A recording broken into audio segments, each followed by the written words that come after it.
Hello everyone, स्वागत है आपका एक नई क्लास में। आपके प्यारे से चैनल पे आपका स्वागत है मेंटर 365 प्लेटफॉर्म में। हम एक नई क्लास की शुरुआत कर रहे हैं। एस्टेट की पीवाईक्यू सीरीज चल रही थी जिसमें हम टीजीटी साइंस के ही क्वेश्चन सोल्व कर रहे हैं, बायोलॉजी के टारगेट करके चल रहे हैं। इस क्लास में हम करेंगे 2020 के क्वेश्चंस और सेट ए ही लेके चलेंगे, ठीक है। पहला क्वेश्चन ये रहा आपकी स्क्रीन पर। एंजियोस्पर्म्स में फ्री न्यूक्लियर डिवीजन वर्ड किस में देखने को मिलता है, किसकी फॉर्मेशन के दौरान देखने को मिलता है? एक होता है हमारा एम्ब्रियो, एक होता है एंडोस्पर्म, एक होता है ओवरी, गैमेट्स, फ्लावर। किसके केस में देखने को मिलता है? आपने दो टर्म्स तो पक्का से पढ़ी होंगी, साइटोकाइनेसिस और कैरियोकाइनेसिस। ये तो 100% आपने पढ़ी ही होंगी।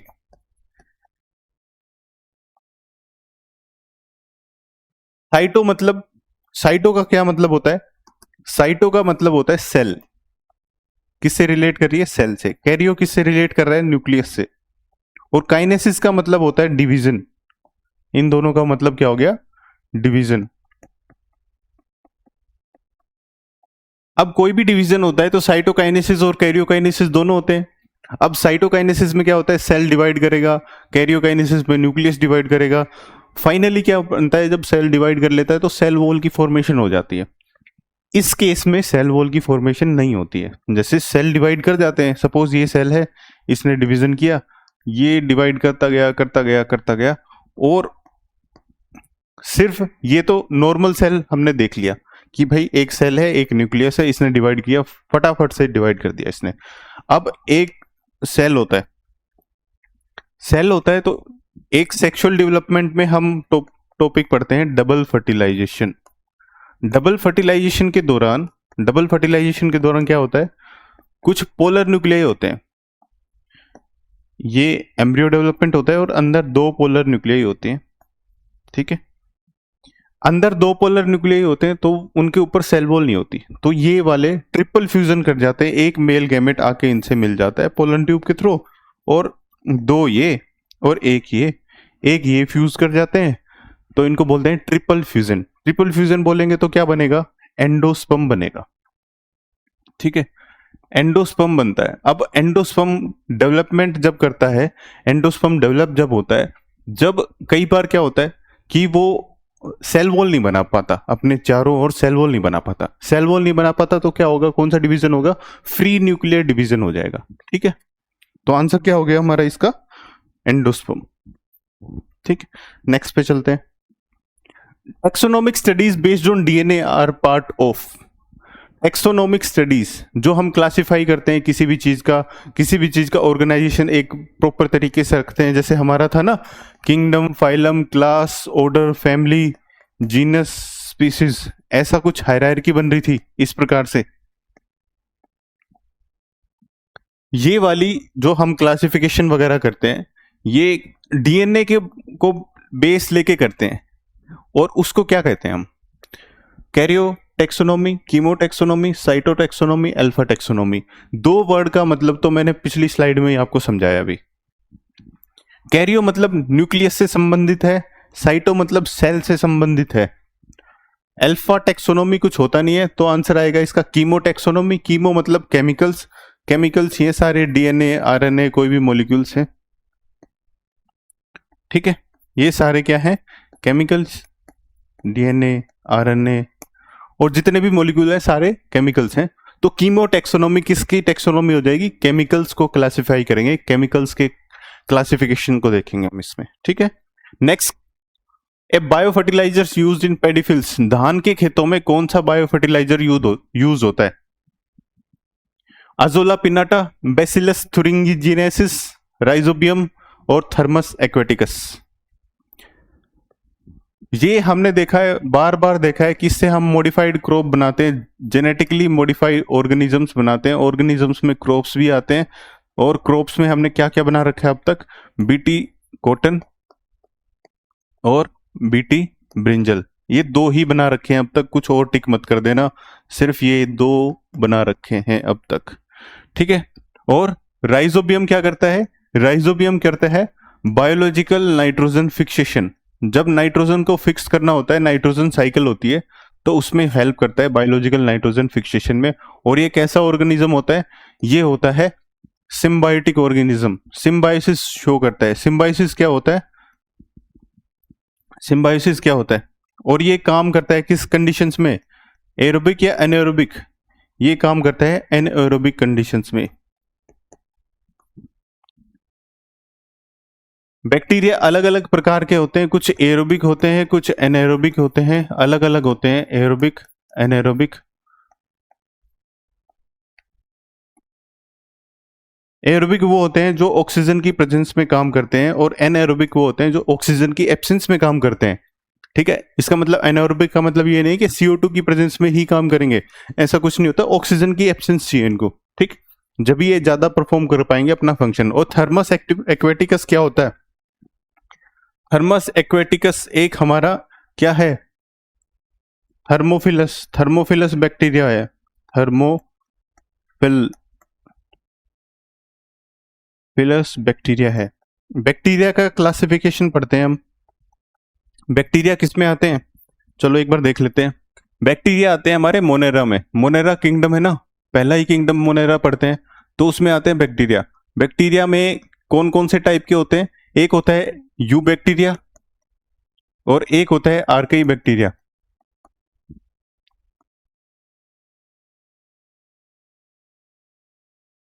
अब ये तो हो गए बिल्कुल पुराने वाले, आर्केई बैक्टीरिया ओल्ड। यू बैक्टीरिया में कुछ कुछ टाइप्स होते हैं, जैसे सॉरी आर्केई बैक्टीरिया में कुछ टाइप्स होते हैं, और एक हो गया हमारा, इनमें से एक और क्लास कर देते हैं हम साइनोबैक्टीरिया की। ठीक है, जिसमें ब्लू ग्रीन एल्गी से संबंधित जो भी बैक्टीरिया हैं वो आ जाएंगे। ठीक, इसमें आ गए। इसकी कैटेगरी और होती है, कौन कौन सी होती है? थर्मो एसिडो थर्मोफिलस बैक्टीरिया होते हैं, जो हीट, जो ज्यादा हीट एरियाज होते हैं, जैसे गर्म झरने होते हैं, उनमें पाए जाते हैं। दूसरे होते हैं एसिडोफिल्स होते हैं।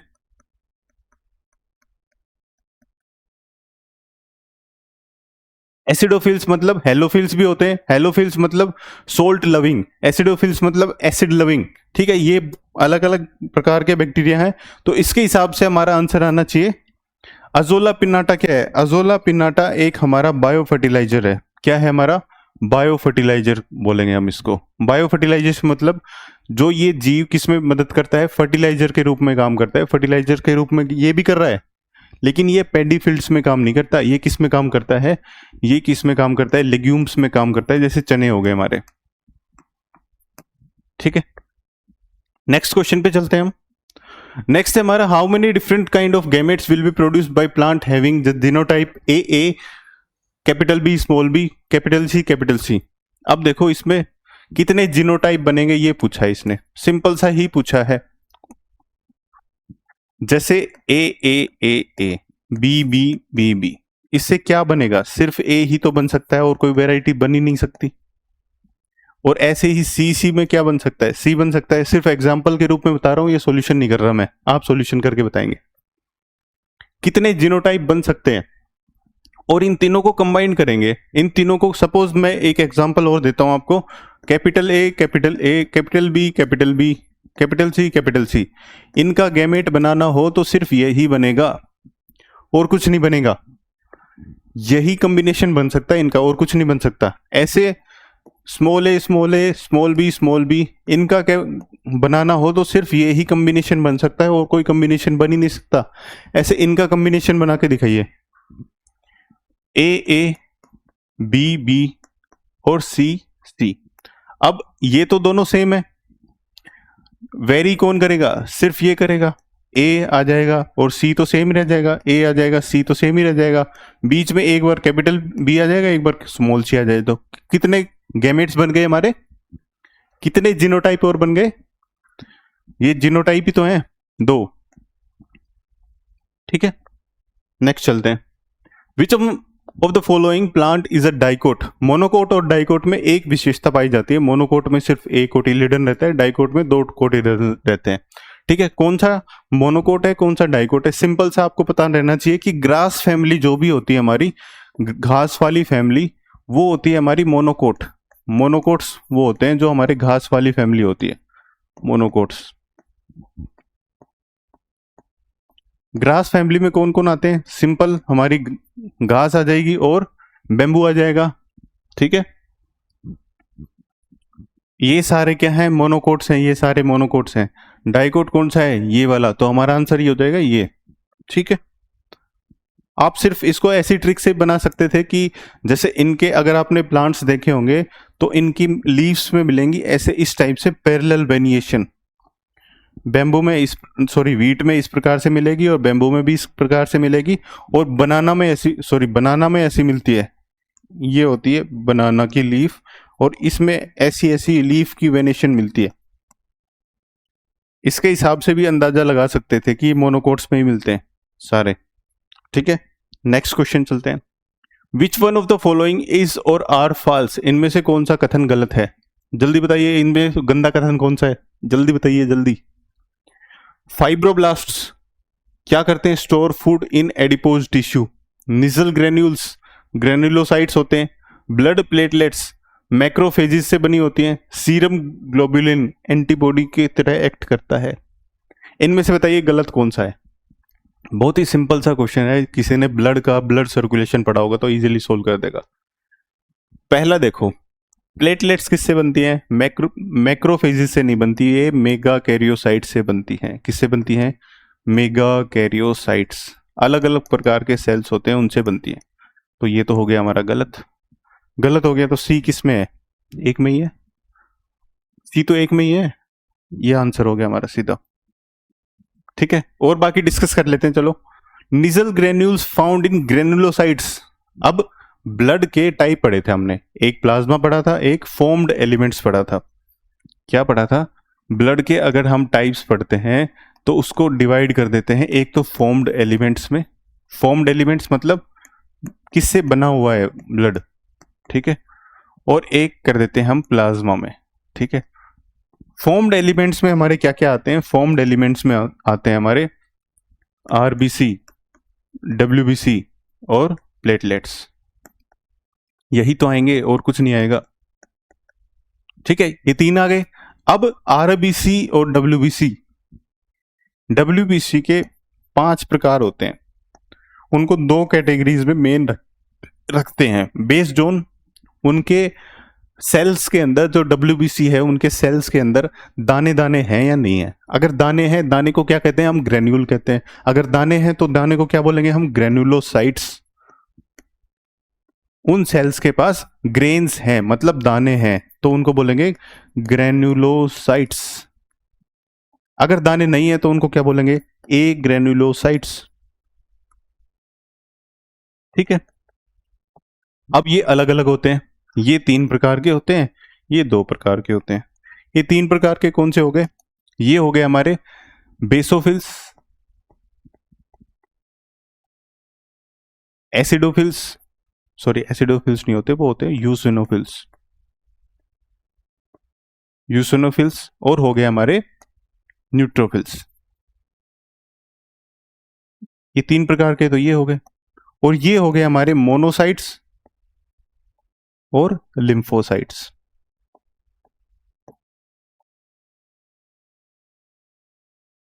अब लिम्फोसाइट्स की भी अलग अलग कैटेगरी होती है, बी सेल्स होते हैं, टी सेल्स होते हैं। ठीक है, ये अलग अलग हो गए हमारे।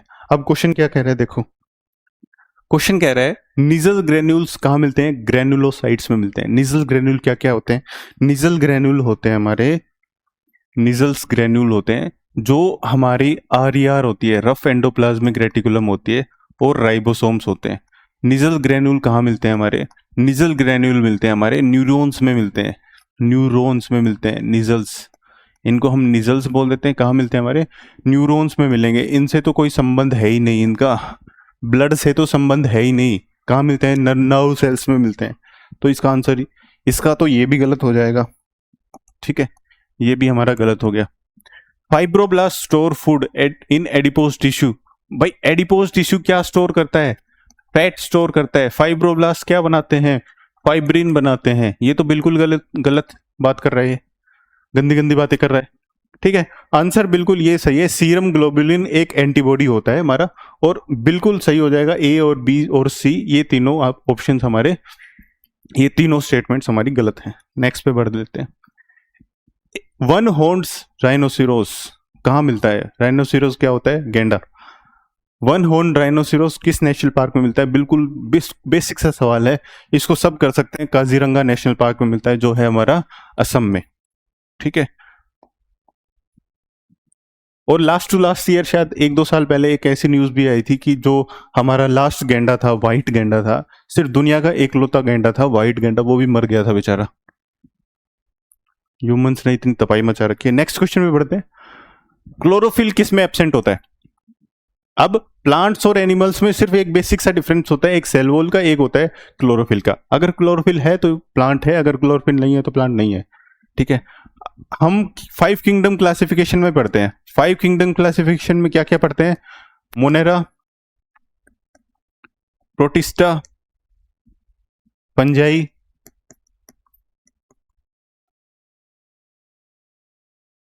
प्लांटी और एनिमल लिव,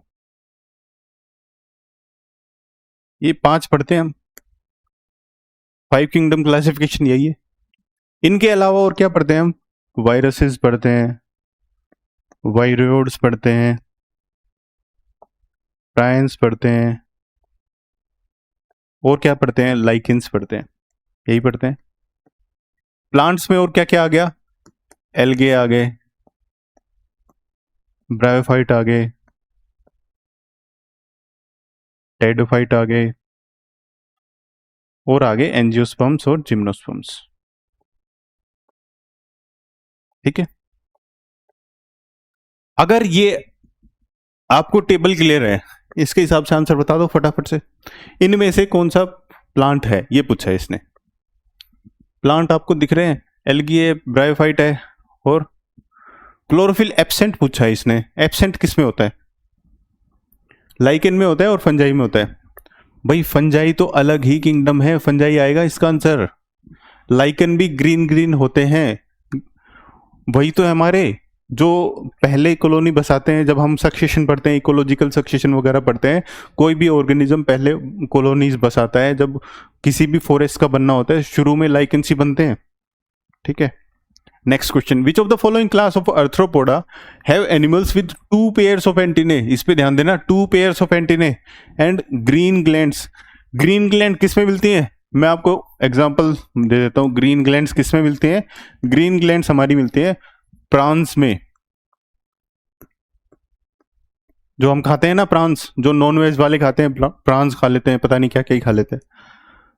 ठीक है, किस में मिलती है ये? क्रस्टेशिया, इंसेक्टा, चिलोपोडा, रेक्निडा, कौन सी क्लास में मिलती है? प्रॉन्स किस में आएगा? जो बिल्कुल इजी सा क्वेश्चन है, crustacea.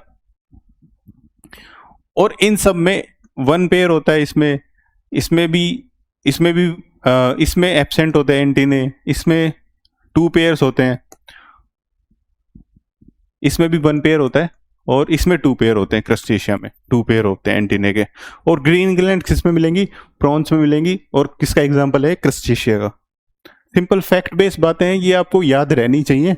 Biology, most of the biology क्या है? फैक्ट बेस्ड है, आपको याद रहनी चाहिए। समझ कुछ आती है, कुछ नहीं आती, आपको ट्रिक बना के याद कर सकते हैं। Food storing plant part in onion, ये बहुत बार क्वेश्चन आ चुका। हर प्रीवियस ईयर में मॉर्फोलॉजी ऑफ फ्लावरिंग प्लांट से काफ़ी ज़्यादा क्वेश्चन आ रहे हैं, और खास करके modification of root, modification of leaves, modification of stem, इनसे भर भर के क्वेश्चन आ रहे हैं। लगभग 2 से 3 क्वेश्चन तो आपको डायरेक्टली और इनडायरेक्टली मिल ही जाएंगे। 60 में से 2 से 3 मिल रहे हैं, और क्या मिल रहे हैं बताओ? फूड स्टोरिंग प्लांट क्या है? अनियन में, अनियन क्या है? एक अंडरग्राउंड रूट है क्या?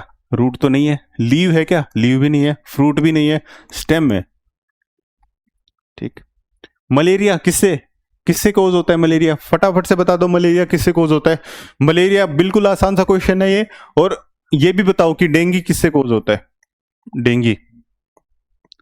और ये भी बताओ कि चिकनगुनिया किससे कोज होता है? चिकनगुनिया।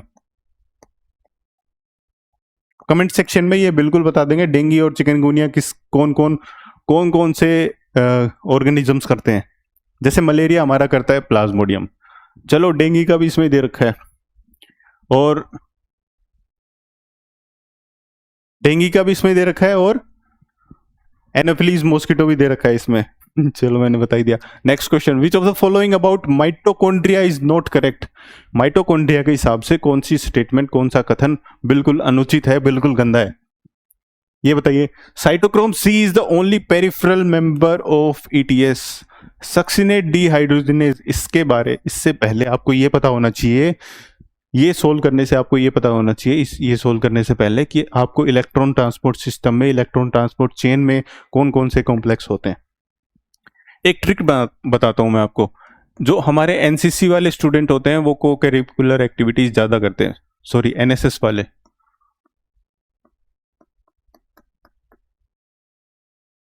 ठीक है, ये ध्यान रखना। एनएसएस वाले को करिकुलर एक्टिविटीज ज्यादा करते हैं। एनएसएस मतलब 1 2 3 4 5 कॉम्प्लेक्स होते हैं इलेक्ट्रॉन ट्रांसपोर्ट सिस्टम में, इलेक्ट्रॉन ट्रांसपोर्ट चेन में 5 कॉम्प्लेक्स पाए जाते हैं। फटाफट से उनके नाम लिख देंगे हम। पहला कौन सा है, NADH डीहाइड्रोजिनेज, NADH डीहाइड्रोजिनेज, ठीक। दूसरा हो गया, दूसरा क्या हो गया, सक्सिनेट डीहाइड्रोजिनेज, सक्सिनेट डीहाइड्रोजिनेज। तीसरा क्या हो गया, साइटोक्रोम, साइटोक्रोम सी रिडक्टेज। चौथा हो गया हमारा, इनके अलग अलग नाम है, इसका क्यूनोन भी नाम बोलते हैं हम इसको। एक दो नाम और हैं, आप घबराना मत कि मैंने तो उससे ये पढ़ा था, मैंने तो उससे ये पढ़ा था, दोनों तीनों नाम से हम बता सकते हैं इनको, ठीक है। ये हो गया साइटोक्रोम, साइटोक्रोम चौथा कॉम्प्लेक्स है साइटोक्रोम ऑक्सीडेज। रिडक्शन के बाद क्या होगा, ऑक्सीडेशन। और पांचवा हमारा आ जाएगा बिल्कुल प्यारे वाला हमारा एटीपी सिंथेस। एटीपी सिंथेस क्या बनाएगा, एटीपी बना देगा, ठीक है। ये 5 हमारे एंजाइम कॉम्प्लेक्स होते हैं इलेक्ट्रॉन ट्रांसपोर्ट चेन के। क्वेश्चन में क्या कह रहा है, cytochrome C is the only peripheral member of electron transport system. Peripheral मतलब बाहर रहता है। Succinate dehydrogenase is not is membrane bound enzyme of Krebs cycle. इसकी एक खासियत और होती है कि ये है ना मैट्रिक्स में नहीं मिलता है और इनर मेम्ब्रेन में मिलता है। ATP synthesised towards perimitochondrial space. अब देखो पेरीमाइटोकॉन्ड्रियल स्पेस कौन सा होता है, ये भी देख लो एक बार। ये माइटोकॉन्ड्रिया है हमारा इस प्रकार से, ये हो गया हमारा मैट्रिक्स, ठीक। ये आउटर मेम्ब्रेन और ये हमारी इनर मेम्ब्रेन, ठीक। अगर एटीपी पेरीमाइटोकॉन्ड्रियल स्पेस कौन सा है, दो मेम्ब्रेन के स्पेस के बीच को हम क्या कहते हैं, पेरीमाइटोकॉन्ड्रियल स्पेस। अगर एटीपी बाहर ही निकल जाएगा तो फंक्शन क्या करेगा माइटोकॉन्ड्रिया, वो तो कुछ नहीं करेगा। एटीपी को मैट्रिक्स में निकलना पड़ेगा जब ही तो एनर्जी मिलेगी। ये गलत कह रहा है।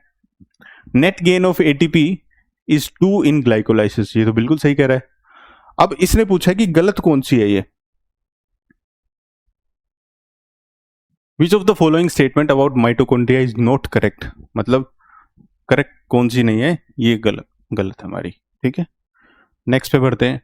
इफ हेनलेज लूप किससे संबंध रखता है, अगर ये पता होगा तो आप बिल्कुल बता देंगे। इसमें भी दे रखा है कि नेफ्रॉन से संबंध रखता है।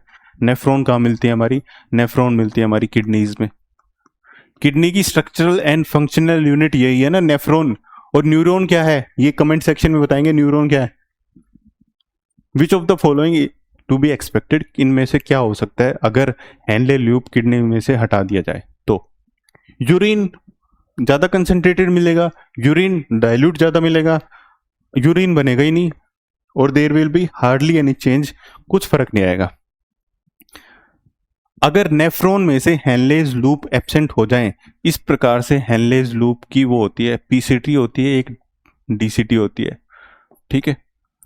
ये हेनलेज लूप अलग अलग नेफ्रॉन से बना होता है, और इसमें से क्या फंक्शन होता है इसका, मेनली क्या फंक्शन होता है, मेनली होता है इसका फिल्ट्रेशन का। फिल्टर आउट कर लेता है जो भी न्यूट्रिएंट्स होते हैं, जो भी आयंस होते हैं, जो भी एंजाइम्स वगैरह जो इसको चाहिए होते हैं, फाइनली जो चाहिए होते हैं। किडनी का काम क्या होता है, फाइनली फिल्टर करना होता है। तो अगर ये एब्सेंट हैं तो फिल्टर नहीं होगा, फिल्टर नहीं होगा तो कंसंट्रेटेड यूरिन आएगा या नहीं आएगा, कंसंट्रेटेड यूरिन आएगा या नहीं आएगा, बताइए। नहीं आएगा, वो बिल्कुल डाइल्यूट आ जाएगा, वाटर वाटर आ जाएगा, बिल्कुल बिल्कुल डाइल्यूट आ जाएगा। आंसर हो गया हमारा पी। नेक्स्ट क्वेश्चन है the water turns, rice water पूछा है इसने, राइस क्या है हमारा, कार्बोहाइड्रेट, कार्ब सही है। Water turns blue black in one solution and addition of few drops of iodine, iodine test करते हैं हम, आयोडीन टेस्ट किसके लिए करते हैं, आयोडीन टेस्ट करते हैं कार्बोहाइड्रेट्स के लिए। और क्या होता है, किसका कॉम्प्लेक्स बनता है इसमें, जो भी कार्बोहाइड्रेट होता है उसके साथ I2 का कॉम्प्लेक्स बन जाता है। अगर इससे किसी को याद आ रहा है तो फटाफट से बता देगा इनमें से कार्बोहाइड्रेट कौन सा है। कोलेस्ट्रॉल है, कॉम्प्लेक्स प्रोटीन्स है, स्टार्च है, इनमें से कार्बोहाइड्रेट कौन सा है, इनमें से कार्बोहाइड्रेट है स्टार्च। ठीक है, स्टार्च और I2 का कॉम्प्लेक्स बनता है, ब्लू ब्लैक सॉल्यूशन बनता है इसका, ब्लू और ब्लैक। ये कलर किस चेंज हो जाएगा, और कलर किस में चेंज हो जाएगा, ये राइस वाटर का ब्लू और ब्लैक में। ठीक, नेक्स्ट चलते हैं, the non living part of the tomato cell wall, मैंने आंसर ही बता दिया आपका, cell wall non living part ही होती है, सेल मेम्ब्रेन होती है लिविंग पार्ट। चलो ये क्वेश्चन खराब हो गया, नेक्स्ट पे चलते हैं। Negative geotropic roots in mangrove plants, mangrove plants होते हैं कहाँ मिलते हैं, हमारे सुंदरबंस में मिलते हैं। सुंदरबंस कहाँ है, सुंदरबंस है हमारे वेस्ट बंगाल में। सुंदरबंस का नाम क्यों पड़ा ये, क्योंकि यहाँ सुंदरी ट्रीज मिलते हैं, सुंदरी वो नहीं होता जो आप समझ रहे हैं, सुंदरी ट्रीज होते हैं, पेड़ होते हैं, सुंदरी नाम होता है उनका।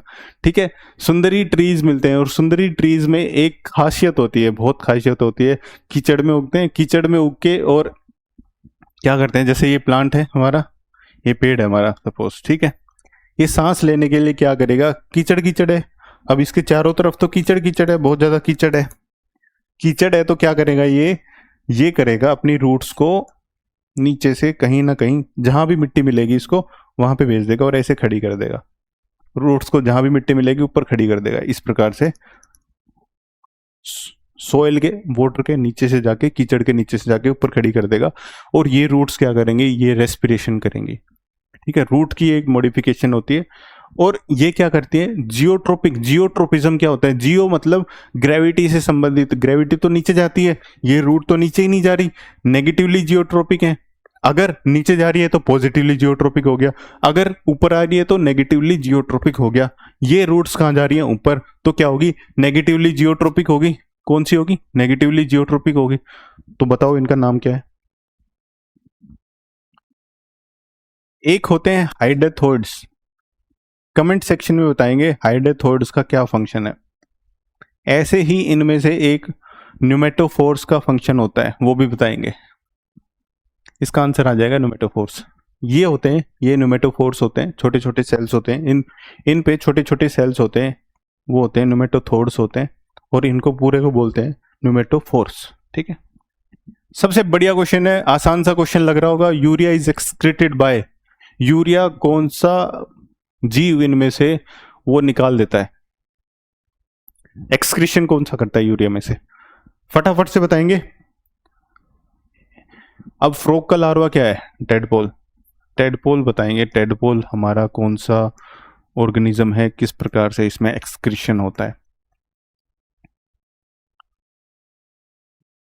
टेडपोल में एक्सक्रीशन किस प्रकार से होता है, टेडपोल में होता है अमोनिया के थ्रू, तो इसको क्या बोलेंगे हम, अमोनोटेलिक, क्या बोलेंगे, अमोनोटेलिक। जो अमोनिया के थ्रू एक्सक्रीशन करे, अमोनिया वेस्ट में निकाले तो उसको क्या बोलेंगे, अमोनोटेलिक। अगर यूरिया वेस्ट में निकाले तो उसको बोलेंगे यूरियोटेलिक, अगर यूरिक एसिड निकाले तो उसको बोलेंगे यूरिकोटेलिक। इनमें से यूरिया का पूछा है इसने, आंसर आ जाएगा फ्रॉग। फ्रॉग की एक विशेषता है, फ्रॉग का लार्वा होता है टेडपोल, जो होता है अमोनोटेलिक होता है, ये ध्यान रखेंगे। नेक्स्ट क्वेश्चन पे चलते हैं, there will be a correct gene expression pathway, इनमें से एक जीन एक्सप्रेशन पाथवे है, बताइए। बेसिकली इन्होंने क्या पूछ लिया है, सेंट्रल डोग्मा प्रिंसिपल पूछ लिया है, कौन सा, सेंट्रल डोग्मा प्रिंसिपल पूछ लिया है इनडायरेक्टली। सेंट्रल डोग्मा प्रिंसिपल किसने दिया था, वॉटसन एंड क्रिक ने दिया था, वॉटसन एंड क्रिक। कब दिया था इन्होंने, 1955 में, जब इन्होंने डबल हेलिक्स मॉडल दिया। वॉटसन एंड क्रिक, मैं नाम लिख देता हूं,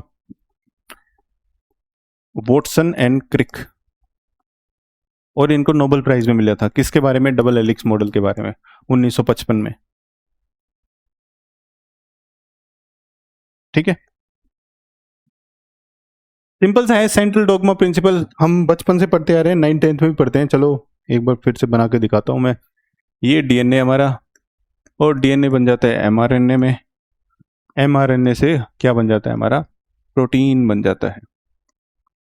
ठीक है, प्रोटीन जाके अलग अलग जगह एक्सप्रेस कर देता है। डीएनए क्या होता है? डीएनए छोटी सी जीन, जब छोटा सा पार्ट होता है डीएनए का, उसको हम बोल देते हैं जीन। जीन को क्या बोलते हैं? यूनिट ऑफ इनहेरिटेंस बोलते हैं। ठीक है, और वो जाके एक्सप्रेस कर जाता है दूर दूर। ये हो गया हमारा सेंट्रल डोगमा। अब सेंट्रल डोगमा पूरा नहीं हुआ है इसने, ये प्रोसेस होता है हमारा ट्रांसक्रिप्शन, ये होता है हमारा ट्रांसलेशन। ठीक है, और एक और चीज जुड़ती है इसमें, रिवर्स ट्रांसक्रिप्शन। क्या जुड़ता है इसमें? Reverse transcription. ये हो गया हमारा रिवर्स ट्रांसक्रिप्शन। अच्छा ये बताइए, आरएनए से डीएनए बनेगा जब होगा रिवर्स ट्रांसक्रिप्शन, या डीएनए से डीएनए बन जाएगा तब होगा रिवर्स ट्रांसक्रिप्शन? इसको शो ऐसे करते हैं, लेकिन ये होता है, ये आरएनए से डीएनए बनता है तब। ठीक है, उसको बोलते हैं रिवर्स ट्रांसक्रिप्शन।